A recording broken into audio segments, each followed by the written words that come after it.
വിരുന്ന് ഒരു വിരുന്ന് തന്നെയായിരുന്നു. പിന്നെ കണ്ണൻ താമരക്കുളം എന്ന സംവിധായകൻ്റെ ഒരു വ്യത്യസ്തമായിട്ടുള്ള ഒരു ചലച്ചിത്രം. പ്രത്യേകിച്ച് എടുത്തു പറയേണ്ട ഒരു വിഷയം എന്ന് പറഞ്ഞാൽ നമ്മുടെ സമൂഹത്തിൽ ഒറ്റപ്പെട്ട് നടക്കുന്നതാണെങ്കിലും ഒരുപാട് ചിന്തകൾക്ക് നമുക്ക് മനസ്സിലാക്കുന്ന ഒരു കാര്യമായിട്ടാണ് ഈ ഒരു ചിത്രം തോന്നിയത്. തീർച്ചയായിട്ടും ഇതിൽ അഭിനയിച്ചിരിക്കുന്ന ഹരീഷ് പേരാടി, അതേപോലെ തന്നെ ബൈജു സന്തോഷ്, നിക്കി ഗിൽറാണി, അർജുൻ സർജ എന്ന തമിഴ് നടൻ നമ്മുടെ ജെന്റിൽമാനിലൂടെ നമുക്ക് മലയാളികൾക്ക് പ്രിയങ്കരനായ നടൻ മികച്ച ആക്ഷനുമായിട്ട് ഈ ഒരു ചിത്രത്തിൽ ഉടനീളം ഉണ്ട്. പിന്നെ അതേപോലെ തന്നെ ഒരുപാട് ആർട്ടിസ്റ്റുകളുണ്ട്. സോന നായർ, അങ്ങനെ ഒരുപാട് ആർട്ടിസ്റ്റുകളുണ്ട്.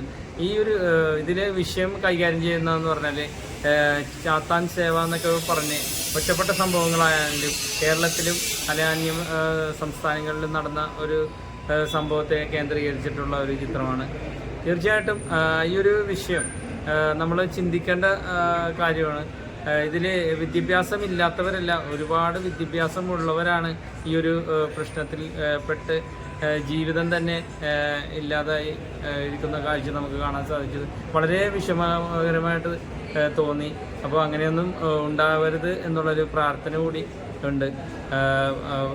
ഈ പിശാചിനെ ആരാധിക്കുകയും ദൈവത്തെ നിന്ദിക്കുകയും ചെയ്യുന്ന ഒരു വിഭാഗത്തിൻ്റെ ഒരു കഥ തീർച്ചയായിട്ടും കണ്ണൻ താമരക്കുളം നല്ല രീതിയിൽ അനാചാരങ്ങൾക്കെതിരെയുള്ളൊരു സിനിമയാണോ ശരിക്കും? അനാചാരങ്ങളല്ല ഈ ഒരു വിഷയം എന്ന് പറഞ്ഞാൽ അങ്ങനെയായിട്ടും എടുക്കാം. ഈ ചാത്താൻ സേവ എന്ന് പറയുന്ന ഒരു സംഭവം നമ്മുടെ മദ്യത്തിനും മയക്കുമരുന്നിനും അങ്ങനത്തെ കാര്യങ്ങൾക്ക് പ്രോത്സാഹനം നൽകുന്ന ഒരു കാര്യം, ആ ഒരു സേവ, അതിനെയാണ് കേന്ദ്രീകരിച്ച് ഈ ഒരു ചിത്രം കാണിച്ചിരിക്കുന്നത്. തീർച്ചയായിട്ടും നമുക്ക് വളരെ വിഷമം തോന്നിയ കാര്യമാണ്. കാരണം ഒരുപാട് ജീവനുകൾ നഷ്ടപ്പെട്ട ഒരു കാര്യം. അപ്പോൾ അങ്ങനെയൊന്നും ഉണ്ടാവരുത് എന്നുള്ളൊരു പ്രാർത്ഥനയോടുകൂടി ഇരിക്കുന്നു. നല്ലൊരു ചിത്രം. വിരുന്ന് എന്ന പടം നമ്മുടെ യാഥാർത്ഥ്യമായ സംഭവങ്ങൾ ഉൾക്കൊള്ളിച്ച് എടുത്തൊരു ചിത്രമാണ് ഈ വിരുന്നെന്ന ചിത്രം. കാരണം നമ്മൾ ഒരുപാട് നാളുകളായിട്ട് നമ്മൾ ന്യൂസുകളിലൊക്കെ കാണുന്നുണ്ട് ഈ സാത്താൻ സേവ എന്നത്. അത് പ്രത്യേകിച്ച് എനിക്കൊന്ന് കേരളത്തിൽ എറണാകുളം കേന്ദ്രീകരിച്ചാണ് നടക്കുന്നതെന്ന് പറയുന്നു. അത് നമ്മൾ ന്യൂസ് വഴിയാണ് എല്ലാം വിശ്വാസം. ആ ഒരു വിശ്വാസത്തിൽ നടന്ന സംഭവങ്ങൾ ഇത് സിനിമയിലൂടെ നമുക്ക് വരച്ച് കാണിച്ച് തന്നിരിക്കുന്ന ഈ കണ്ണൻ താമരക്കുളം എന്ന അതിസമർത്ഥനായ ഒരു ഡയറക്ടർ എന്ന് പറയും. കാരണം അദ്ദേഹം ഒരു സിനിമ എടുക്കണമെങ്കിൽ ഒരുപാട് കാര്യങ്ങൾ അറിഞ്ഞിട്ട് വേണം യാഥാർത്ഥ്യങ്ങൾ വെളിപ്പെടുത്താനായിട്ട്. എന്തായാലും ഇത് കണ്ടിട്ട് തോന്നിയത് അത് തന്നെയാണ്. കാരണം അത്തരത്തിലുള്ള വാർത്തകൾ എല്ലാ മാധ്യമങ്ങളും പറഞ്ഞാൽ എനിക്കൊന്ന് ഇന്ത്യ കംപ്ലീറ്റ് ആണ്, ലോകം മുഴുവനൊക്കെ ഈ പരിപാടി നടന്നുകൊണ്ടിരിക്കുന്നുണ്ടെന്ന് പറയുന്നു.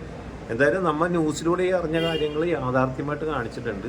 പിന്നെ ഇതിൽ പറയാവുന്നത് നമ്മുടെ അർജുൻ എന്ന തമിഴ് നടൻ, അദ്ദേഹം നമ്മൾ ജെന്റിൽമാൻ എന്ന സിനിമയിലൂടെയാണ് മലയാളി പ്രേക്ഷകരുടെ മനസ്സിൽ ഇടം തേടിയത്. അദ്ദേഹം ഒരുപാട് മലയാളം ചിത്രത്തിൽ വേറെയിൽ അഭിനയിച്ചിട്ടുണ്ടെങ്കിലും ഇതും അദ്ദേഹം അന്നത്തെ ആ ചുറിയർക്ക് ഇപ്പോഴും നിലനിർത്തി കൊണ്ടുപോകും.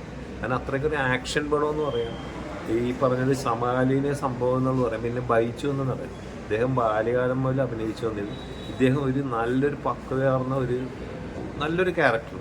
അതുപോലെ നിക്കി റാണി എന്ന ആ നായിക എല്ലാവർക്കും അനുയോജ്യമായ വേഷങ്ങൾ കൊടുത്തിട്ടുണ്ട്.